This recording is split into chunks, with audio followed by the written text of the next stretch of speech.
Assalamualaikum warahmatullahi wabarakatuh. Ketemu lagi ya guys. Hari ini kita di edisi Daily Motovlog atau DMV. Nah, pembahasan kita pagi ini adalah mengenai PPDB. Apa itu PPDB? Penerimaan peserta didik baru. Jadi bagi yang anak-anaknya itu mau lulus SD, lulus SMP, lulus SD ataupun lulus SMP ya. Nah, itu kan harus melanjutkan jenjang berikutnya ya, bagi yang SD ke SMP, yang SMP ke SMA. Nah, itu kalau sasarannya adalah targetnya masuk ke sekolah negeri, mau nggak mau harus ikut di proses PPDB. Nah, pembahasan tentang PPDB ini khususnya untuk yang PPDB DKI ya guys. Hanya karena apa? Ya saya ngikutinnya yang di DKI. Untuk wilayah lain seperti misalkan Bekasi gitu ya, nah itu kayaknya agak berbeda deh, dan saya tidak ngikutin, jadi saya nggak terlalu paham untuk yang wilayah lain. Tapi untuk yang DKI insya Allah cukup ngikutin ya, sehingga ada, karena ngikutin itu kemarin, makanya saya bikin video ini tujuannya buat istilahnya apa ya, sharing, sekaligus di saat yang sama juga ngasih saran atau masukan lah ya buat Dinas Pendidikan Provinsi DKI. Secara umum ada 3 hal aja yang mau saya bahas di mengenai PPDB ini. Untuk yang poin pertama ini itu mengenai poin penilaian, namanya istilahnya itu persentil. Nah, persentil ini agak unik ya. Menurut saya kenapa unik?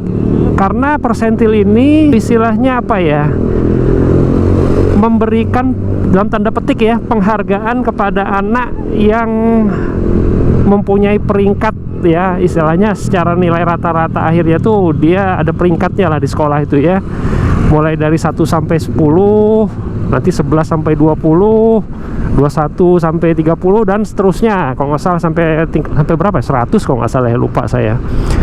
Nah, anak-anak yang mendapat peringkat 10 besar, katakanlah ranking 1 sampai 10 di sekolahnya, nah ini ada dapat poin nih, dapat poin nilainya itu bisa 100 gitu ya, full gitu ya, kalau dia masuk 10 besar. Nah, kalau dia masuk di 20 besar, mulai 11 sampai 20 nanti ada poinnya lagi. Jadi ada tiernya gitu ya, mungkin 100, 90, 80 gitu dan seterusnya sampai ke bawah. Nah, yang menjadi masukan saya adalah aplikasi atau implementasi persentil ini guys. Jadi kalau yang saya amati kemarin, persentil ini diterapkannya di levelan sekolah. Nah, yang menjadi tidak adil adalah ini sangat bergantung dengan sekolah ya guys. Jadi kalau sekolah tersebut rata-ratanya cukup tinggi, nah anak kita misalkan, contoh aja lah, misalkan ya anak kita nilai 92 gitu ya, karena nilai sekolahnya cukup tinggi, bisa jadi 92 ini anak kita tuh nggak masuk di 10 besar di ranking di sekolahnya. Bisa aja dia rankingnya di ranking, katakan contohnya ranking 15 gitu ya, dengan nilai 92 di sekolahnya dia ternyata ranking 15 gitu. Nah, karena ranking 15 ini adalah persentilnya itu udah tier yang kedua, kasarnya nilainya udah nggak 100, dapat poinnya dapat, jadi poinnya misalkan 90 gitu ya, karena dia udah masuk di tier yang kedua gitu loh. Nah, dan seterusnya. Nah, ada sekolah-sekolah yang nilai rata-rata sekolahnya itu nggak terlalu tinggi. Bisa jadi anak kita dengan nilai 92, kalau sekolah di sekolah yang rata-rata nggak tinggi, bisa jadi dia masuk di ranking 10 besar gitu loh. Nah, sehingga kalau dia sekolah di situ dengan nilai 90, bisa jadi dia 100%, karena persentil ini diterapkannya di levelan sekolah gitu. Nah, ini akan mempengaruhi di skor akhir nantinya. Jadi begitu dihitung ya dia nilai 100 lah. Jadi istilahnya bobotnya full gitu kan. Kalau bobotnya full ya kasihan anak yang 92 di sekolah yang nilai rata-rata sekolahnya tinggi, ya dia kan kepental dari 10 besar. Sedangkan anak yang sekolah yang rata-rata sekolahnya rendah, ya dia bisa dapat full di situ. Nah itu dia nggak fair menurut saya. Nah fairnya gimana? Nah persentil ini diterapkannya bukan di tingkatan sekolah, tapi jadi nggak usah ditetapkan berdasarkan ranking, jadi berdasarkan range score aja, dan diterapkannya di sistemnya PPDB, di sistem Sidaniranya. Jadi jangan dilihat dari sekolah gitu loh. Contoh aja, di sistem Sidanira itu sudah ngunci lah kasarnya gitu ya, udah dibikin program di mana dibikin di sistemnya itu untuk anak-anak dengan nilai misalkan 95 sampai dengan 100, maka nilai persentilnya dapat 100 misalkan gitu, poinnya 100 gitu kan. Untuk anak-anak yang nilainya 90 sampai dengan 94,99 misalkan gitu ya, itu nilai persentilnya dapat 90 gitu ya. Terus nah itu dibikin tier gitu ya. Nah sehingga sampai dia ya itu tadi ya, sampai dia layak dikategorikan memang dia nilainya tinggi gitu misalkan. Nah itu menurut saya ya. Jadi persentil ini tidak diaplikasikan di tingkatan sekolah, tapi di tingkatan di sistem gitu ya. Jadi itu lebih fair. Karena kasihan ada anak kemarin tuh contohnya ya, contoh aja sih. Saya ngelihat sih, karena kan bisa ngelihat data yang lain juga ya kemarin waktu PPDB itu. Jadi ada anak nilainya 92, nilai persentilnya itu 90 gitu ya, karena dia masuk di peringkat antara 11 sampai 20 gitu kan. Tapi ada anak yang nilai rata-ratanya 88 tapi persentilnya 100, karena dia di sekolahnya mungkin dapat top 10 ya, 10 besar gitu loh. Nah ini kan jadi waduh, ya kok, ya maaf ya, bukan bermaksud mengecilkan ini, tapi ya kok jadi dia dapat full ya gitu. Anak kita yang ini setengah mati kasarnya belajar, ini udah berusaha setengah mati ternyata nggak full dinilainya, dia apa dinilai di Sidanire ternyata ya itu tadi karena saingannya lebih berat. Nah jadi menurut saya itu tadi ya, kembali lagi bahwa persentil ini penerapannya tidak di levelan sekolah, tapi di levelan di sistem Sidaniranya gitu ya, berdasarkan bukan peringkat tapi berdasarkan range nilai aja. Oke, itu yang pertama. Poin kedua ini terkait sama jalur prestasi. Oke, jadi kalau di PPDB itu kan ada banyak jalur ya untuk bisa masuk ke sekolah negeri itu. Jadi ada yang pertama dibuka tuh jalur prestasi, habis itu jalur afirmasi, jalur zonasi, sama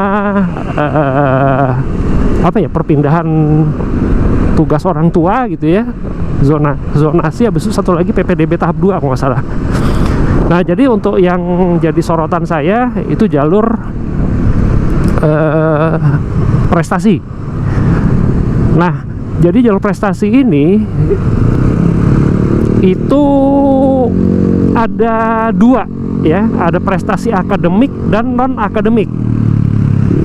Yang mana akademik ini terkait sama akademis ya, secara langsung itu jadi nilai sekolah dan segala macam, nilai rapot rata-rata kalau nilainya bagus, termasuk kejuaraan-kejuaraan, perlombaan-perlombaan yang ada sifatnya akademis. Nah itu masuknya di jalur prestasi akademis. Ada juga jalur prestasi non akademis. Nah jalur prestasi non akademis ini ya macam-macam ya, olahraga juara gitu ya, juara di olahraga, habis itu ada penilaian di dalamnya, ya macam-macam lah poinnya, karena sifatnya kumulatif seperti yang saya bilang di awal ya. Nah ini yang jadi kalau menurut saya akan lebih baik ya, sekali lagi ini akan lebih baik, hanya ya mungkin setiap orang pandangannya berbeda, tapi kalau menurut saya sekali lagi jalur prestasi ini jangan cuma dibatasin dua ya. Contoh aja kemarin, karena saya ngikutin jalur prestasi yang non akademik, jadi di jalur prestasi non akademik itu kebetulan kalau anak kita punya sertifikat atau piagam kejuaraan gitu ya, juara 1, juara 2 atau 3 kejuaraan-kejuaraan yang sifat internasional, nasional, sampai tingkat kota sampai tingkat kota kalau nggak salah. Nah itu kan ada nilainya, tapi nggak cuma itu yang dinilai, dilihat lagi nilai dia aktif apa enggak, dia organisasi OSIS, MPK atau ekskul yang kayak menurut saya tuh kurang berkaitan sama non akademis. Maksudnya kurang berkaitan tuh bukan kurang berkaitan kali ya, mungkin agak kurang pas aja. Karena kasihannya gimana gini ya, masing-masing kan ada poinnya ya. Jadi anak kita juara, misalkan juara 1 pencaksilat misalkan aja gitu, juara 1 pencaksilat, tapi dia nggak aktif di OSIS, nggak aktif di ekskul. Jadi juara 1 pencaksilat level internasional pun nggak ada jaminan. Bisa jadi kita kalah sama orang yang mungkin juaranya cuma tingkat kota gitu ya, juara 3 besar kota, tapi dia OSIS aktif, ekskul dia ngurusin gitu ya, poinnya jadi tinggi dia. Anak kita sebenarnya jadi poinnya rendah karena nggak aktif di mana-mana gitu. Jadi kita nggak ada jaminan keterima juga gitu ya. Nah, ini maksud saya adalah jalur prestasi ini lebih baik dipecah lagi sih kalau menurut saya ya. Jadi ada yang akademis, ada yang non akademis, keolahragaan, kepramukaan, dan paskibra gitu ya. Habis itu ada jalur non akademis, keorganisasian, ada jalur akademis, jalur non akademis untuk yang hafiz Quran misalkan gitu. Nah, jadi orang-orang yang istilahnya, misal contoh ada anak yang hafiz Quran, katakanlah aja misalkan 10 juz, dia nggak punya skor lain gitu ya. Jadi kayaknya kalau dengan yang penilaian kemarin, dia nggak akan belum peluang untuk keterima di sekolah negeri itu ya kecil gitu loh. Karena apa? Dia nggak ada aktif di tempat lain gitu ya, nggak aktif di OSIS misalkan, nggak aktif di ekskul, pengurus ekskul gitu ya. Jadi ya skornya kecil. Padahal dia 10 juz loh, 10 juz misalkan anak SMP bisa hafal 10 juz, wah itu luar biasa men, luar biasa banget gitu loh. Masa iya sih nggak bisa dihargain gitu kan? Nah, makanya menurut saya lebih baik dipisah-pisah gitu loh ya untuk akademis ini. Jadi akademis, non akademis keolahragaan, habis itu non akademis hafiz Quran, nanti non akademis di keorganisasian gitu ya. Jadi anak-anak yang cuma ikut organisasi pun nggak ikut yang lain, dia masih punya peluang gitu ya, punya peluang untuk bisa diterima di sekolah negeri. Nah, nanti tinggal masing-masing di kuota aja gitu kan. Jadi yang akademis mau kuotanya berapa gitu, masing-masing di kuota gitu loh. Jadi enak, kesempatan itu rata gitu loh, dan tidak terlalu banyak nggak terpecah fokusnya ya. Jadi anak kita bisa fokus, misalkan dia spesialis di itu tadi ya, pencaksilat ya, fokus di pencaksilat, cari prestasi tertinggi mungkin di pencaksilat gitu ya, nggak usah pusingin lagi mikirin waduh nggak aktif di OSIS segala macam, udahlah gitu kan. Nah, jadi gitu kalau menurut saya ya, lebih baik dibikin jalur-jalur yang seperti itu. Jadi kesempatannya rata, punya persaingannya juga lebih ini ya, lebih fair gitulah kalau menurut saya. Nah, nanti tabelnya seperti apa nih, kemarin saya bikin kayak simulasi lah ya. Nanti nih saya tunjukin, ini asumsi saya secara pribadi kalau bikin jalur-jalur yang seperti tadi, mengacu juga ke Juknis gitu ya, Juknis tahun ini ya, 2023-2024. Dan ini saya tabelnya nanti ya, saya tunjukin ya, lihat nih, boleh dilihat. Kalau terlalu cepat di pause aja videonya ya, jadi bisa dibaca kurang lebih ini ya seperti apa gitu ya. Seperti ini tabelnya.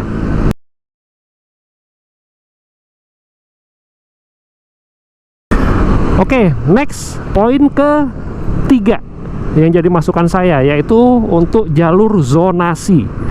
Nah, jalur zonasi ini kemarin itu dibagi ada 3, namanya prioritas 1, prioritas 2, sama prioritas 3.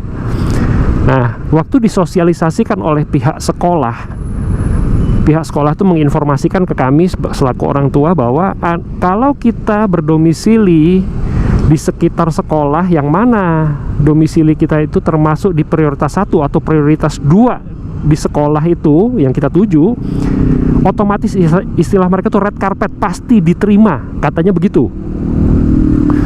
Nah, pasti diterima. Kita sebagai orang tua yang waktu itu, saya sebagai orang tua yang belum terlalu ngikutin ya, Juknis saya belum baca detail karena belum keluar waktu itu, dan ya tahu sendiri ini kadang tiap tahun berubah kebijakan. Jadi kita nggak bisa mengacu pada yang sebelumnya gitu ya. Akhirnya wah, kayaknya tenang gitu ya.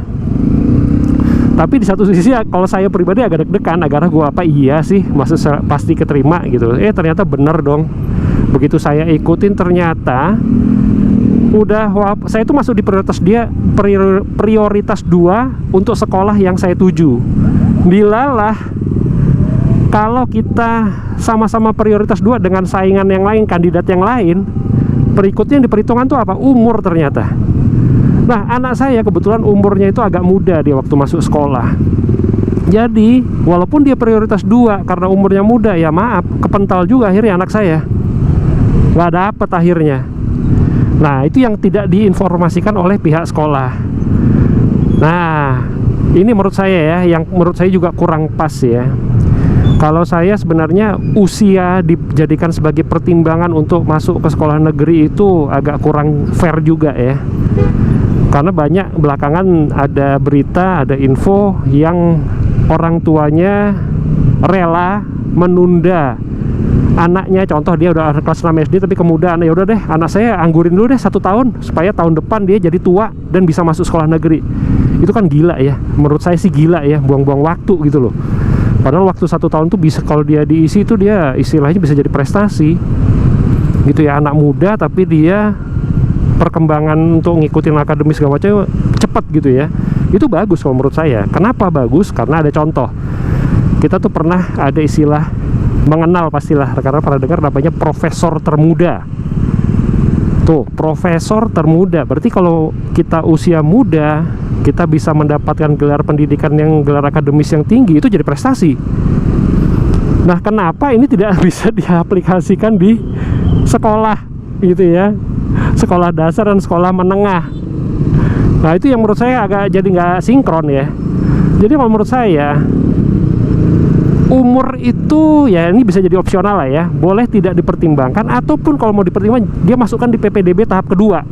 Jadi jangan masukkan di zonasi. Jadi zonasi apa pertimbangannya? Kalau ada yang sama, ya nilai lah. Pakai aja nilai sekolah, kan udah nilai rata-ratanya sudah diinput. Nilai rata-rata 5 semester, ya itu aja yang dipakai. Jadi bersaing berdasarkan nilai gitu loh. Ya maaf ya. Kalau menurut saya ya selama sekolah ya basisnya harus kompetensi lah gitu kan, bukan basisnya berdasarkan usia. Agak kurang fair aja gitu. Jadi kalau kita berdasarkan nilai ya anak kita bersaing benar-benar sebenarnya dengan bersaing dengan kompetensinya. Nah, nanti zona ini juga kayaknya agak ribet juga. Kemarin tuh sampai ada isu, bukan isu lah, sampai ada berita itu ya yang viral, orang tua sampai ngukur jalan dari jarak dari rumah ke sekolah, diukur di jalan, kok anaknya nggak keterima padahal jaraknya deket gitu ya.